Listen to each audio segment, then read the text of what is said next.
जैसे ही माँ महाकाली भद्रकाली के इस प्रचंड उग्र मंत्र की ध्वनि आपके आसपास गूंजने लगेगी, वैसे ही आपके विरुद्ध छिपकर षड्यंत्र रचने वाले दुष्ट लोगों की काली नीयत कमजोर पड़ने लगेगी। क्योंकि माँ भद्रकाली केवल रक्षा करने वाली देवी नहीं है भक्तों, बल्कि अधर्म, छल और कपट का अंत करने वाली महाशक्ति भी है। जब कोई शत्रु सामने आने का साहस नहीं करता और पीठ पीछे आपके सम्मान, सुख और प्रगति को नुकसान पहुंचाने का प्रयास करता है, तब माँ काली का रौद्र स्वरूप उसके पापों को उसी के सामने प्रकट कर देता है। भक्तों, यदि आपके जीवन में भी कोई ऐसा व्यक्ति है जो मित्र बनकर विश्वासघात कर रहा है, आपकी सफलता से जल रहा है या गुप्त रूप से आपके मार्ग में बाधाएं उत्पन्न कर रहा है, तो अब भय छोड़ दीजिए। क्योंकि जहां माँ महाकाली की अग्निमय दृष्टि पड़ती है, वहां दुष्ट शक्तियों का टिक पाना असंभव हो जाता है। भक्तों, आज का यह महाकाली भद्रकाली का मंत्र पाठ नकारात्मकता, भय और छिपे हुए शत्रुओं की कुटिल ऊर्जा को शांत करने वाला अत्यंत जागृत साधना स्वरूप माना जाता है। जैसे जैसे इस मंत्र की दिव्य ध्वनि आपके घर और आपके मन में प्रवेश करेगी, वैसे वैसे माँ काली का अदृश्य सुरक्षा कवच आपके चारों ओर स्थापित होने लगेगा। उनकी उग्र शक्ति दुष्ट विचारों को कमजोर कर आपके आत्म बल और साहस को बढ़ाने लगेगी। भक्तों, पूर्ण श्रद्धा और विश्वास के साथ इस मंत्र का श्रवण करें और माँ भद्रकाली के तेजस्वी स्वरूप का ध्यान करते हुए 108 बार जय माँ भद्रकाली का स्मरण अवश्य करें।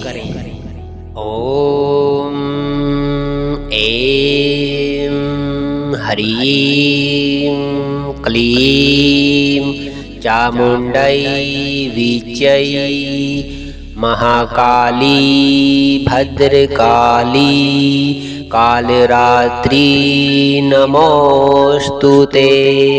सर्वशत्रु विनाशिनी सर्वबाधा नाशिनी भक्तरक्षिणी देवी प्रसिद्ध प्रसिद्ध स्वाहा।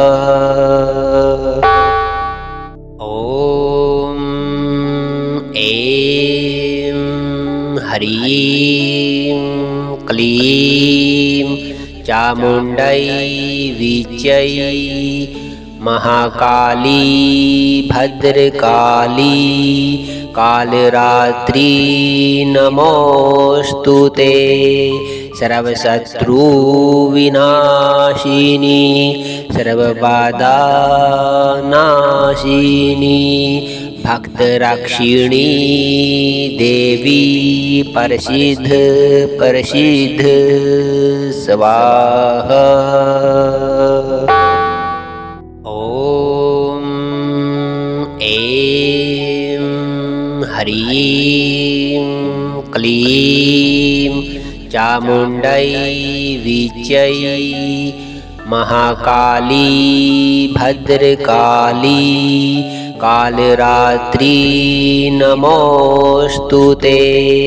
सर्वशत्रु विनाशिनी सर्वबाधा नाशिनी भक्तरक्षिणी देवी प्रसिद्ध प्रसिद्ध स्वाहा। ॐ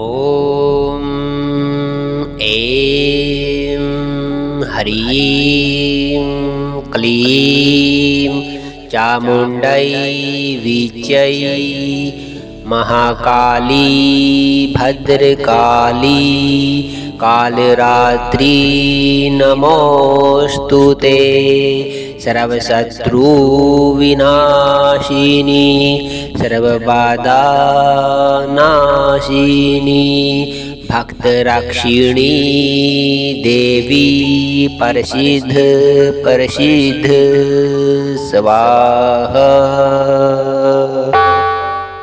ॐ ऐं ह्रीं क्लीं चामुण्डै विच्यै महाकाली भद्रकाली कालरात्रि नमोऽस्तु ते। सर्वशत्रुविनाशिनी सर्वबाधानाशिनी भक्तरक्षिणी देवी प्रसिद्ध प्रसिद्ध स्वाहा। ॐ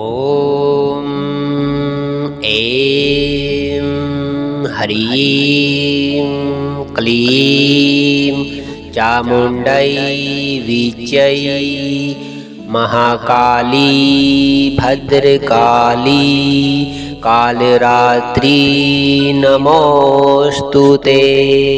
सर्वशत्रुविनाशिनी सर्वबाधानाशिनी भक्तरक्षिणी देवी प्रसिद्ध प्रसिद्ध स्वाहा। ॐ ऐं ह्रीं क्लीं चामुण्डै विच्यै महाकाली भद्रकाली कालरात्रि नमोऽस्तु ते। सर्वशत्रुविनाशिनी सर्वबाधानाशिनी भक्तरक्षिणी देवी प्रसिद्ध प्रसिद्ध स्वाहा। ॐ ऐं ह्रीं क्लीं चामुण्डै विच्यै महाकाली भद्रकाली कालरात्रि नमोऽस्तु ते। सर्वशत्रुविनाशिनी सर्वबाधानाशिनी भक्तरक्षिणी देवी प्रसिद्ध प्रसिद्ध स्वाहा। ॐ ऐं ह्रीं क्लीं चामुण्डै विच्यै महाकाली भद्रकाली कालरात्रि नमोऽस्तु ते। सर्वशत्रुविनाशिनी सर्वबाधानाशिनी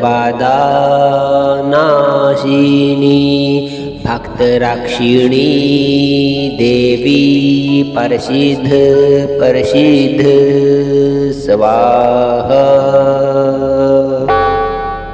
ॐ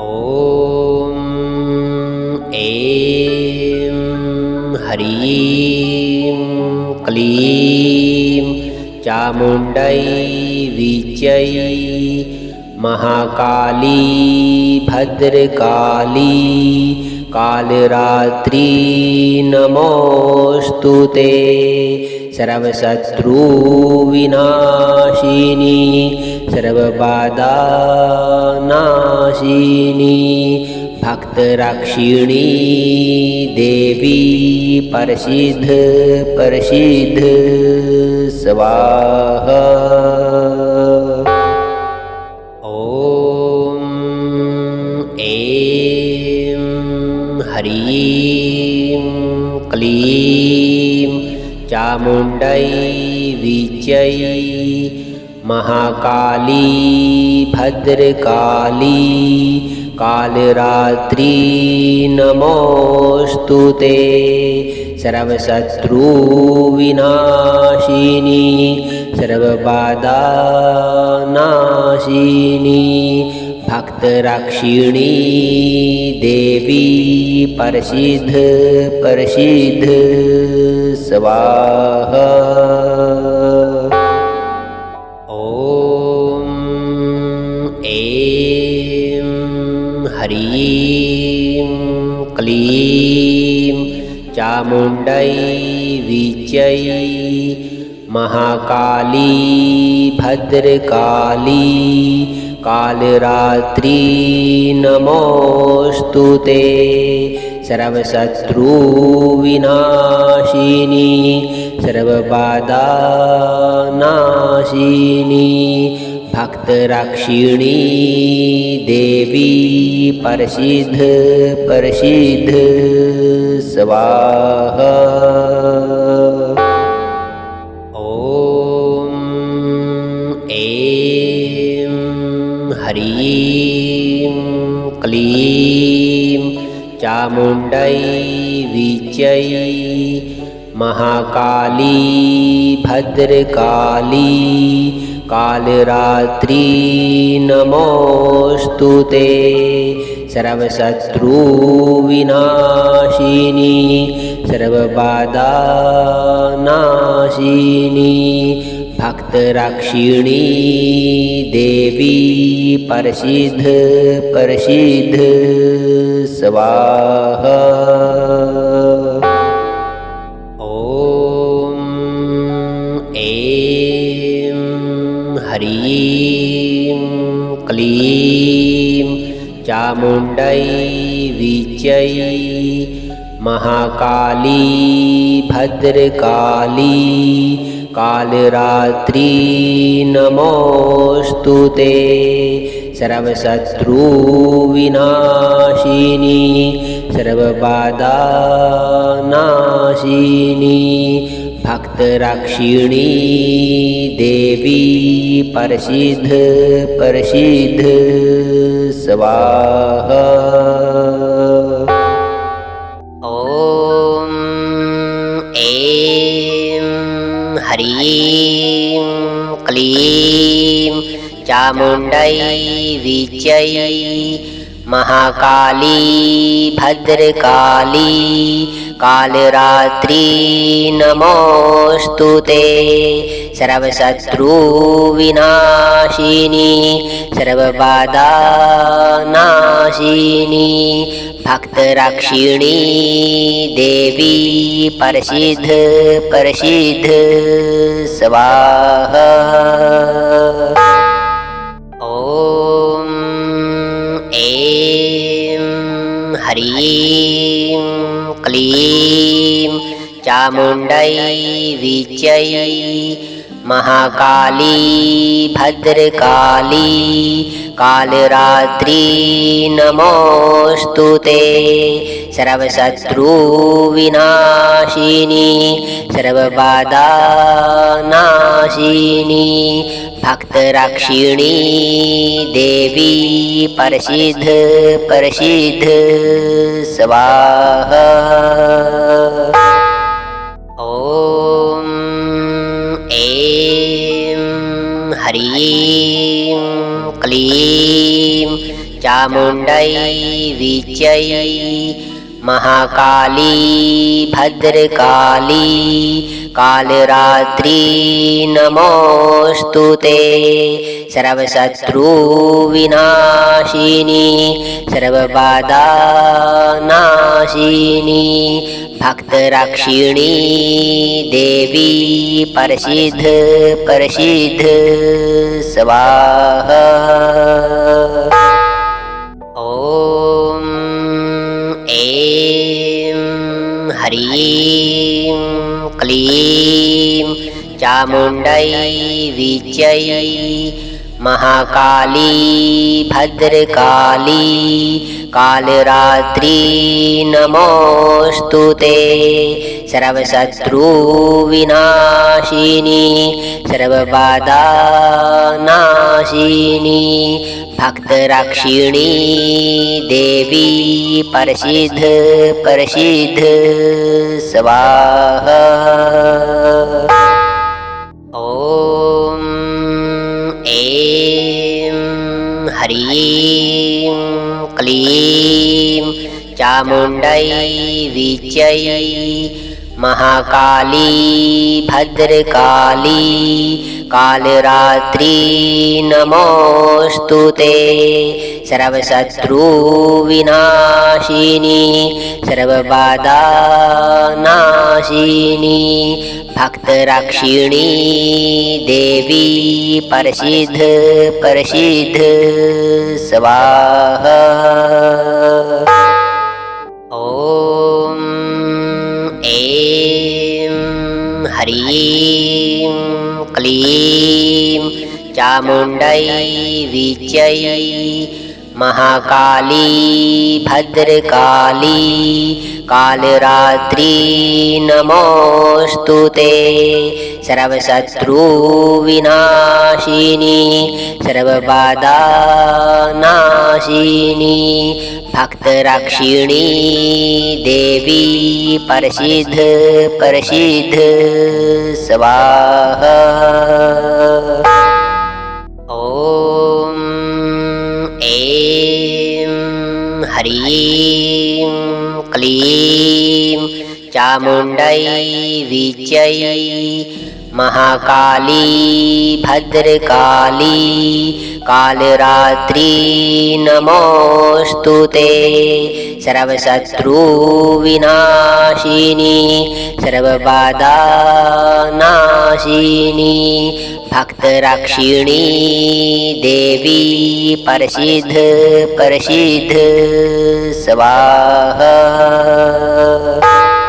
भक्तों, माँ महाकाली भद्रकाली के इस प्रचंड मंत्र की दिव्य ध्वनि अब पूर्ण होने जा रही है, लेकिन इसकी शक्ति यहीं समाप्त नहीं होती, क्योंकि जहाँ जहाँ इस मंत्र का कंपन पहुँचता है वहाँ वहाँ माँ काली का अदृश्य रौद्र कवच जागृत होने लगता है। यदि इस मंत्र को सुनते समय आपके मन में अचानक शांति, कंपन, भय का नाश या किसी दिव्य उपस्थिति का आभास हुआ हो तो इसे माँ भद्रकाली की कृपा का संकेत मानिए।